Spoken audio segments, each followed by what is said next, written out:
రాష్ట్రాలు ఏవైనా రైతుల యూరియా కష్టాలు మాత్రం ఒకేలాగున్నాయి. తెలంగాణలో ఎరువుల కోసం రైతులు తీవ్రంగా ఇబ్బంది పడుతుంటే ఏపీలోని పలు ప్రాంతాల్లో ఈ రకమైన దృశ్యాలు కనిపిస్తున్నాయి.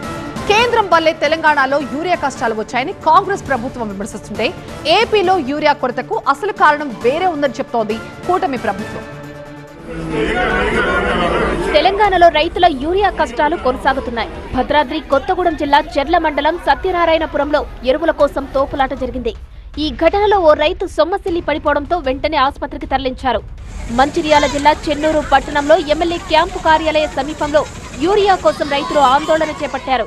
యూరియా లారీని అడ్డుకొని కొంత యూరియా అక్కడ దించాలని డ్రైవర్ను నిలదీశారు. అయితే యూరియా బస్తాలు లాక్కునేందుకు ప్రయత్నించిన రైతులను పోలీసులు చెదరగొట్టారు. నారాయణపేట జిల్లాలో యూరియా కోసం జిల్లా కేంద్రంలోని వ్యవసాయ సహకార సంఘం దగ్గర రైతులు బారులు తీరారు.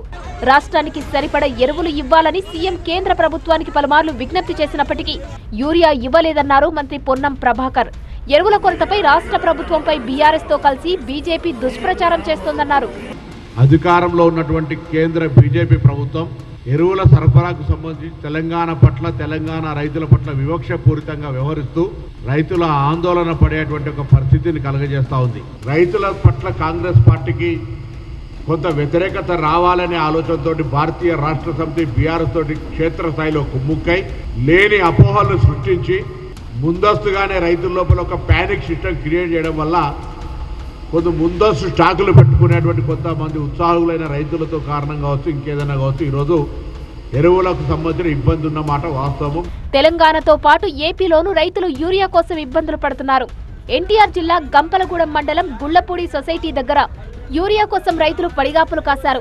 కృష్ణా జిల్లా పామర్రులోని కురుమద్దాలి రైతు భరోసా కేంద్రం దగ్గర యూరియా కోసం పడిగాపులు కాశారు. తెల్లవారుజాము నుంచే క్యూలైన్లో ఎదురు చూస్తున్నా యూరియా దొరకడం లేదని రైతులు ఆవేదన వ్యక్తం చేశారు. అయితే రైతుల భవిష్యత్తు కోసం ఎరువులను నిల్వ చేసుకునే ప్రయత్నం చేస్తున్నారని, అందుకే ఈ సమస్య వచ్చిందని ఏపీ మంత్రి అచ్చెన్నాయుడు అన్నారు. ప్రభుత్వానికి రైతులు సహకరించాలని సూచించారు. మళ్ళీ రైతాంగ యూరియా సమస్య లేదు అందించే బాధ్యత మాది. మీరు మాకు సహకరించాలి. విడతలుగా ఇస్తాం.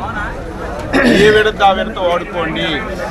రెండో విడత ఇంకో 10-15 రోజులు టైం ఉంది.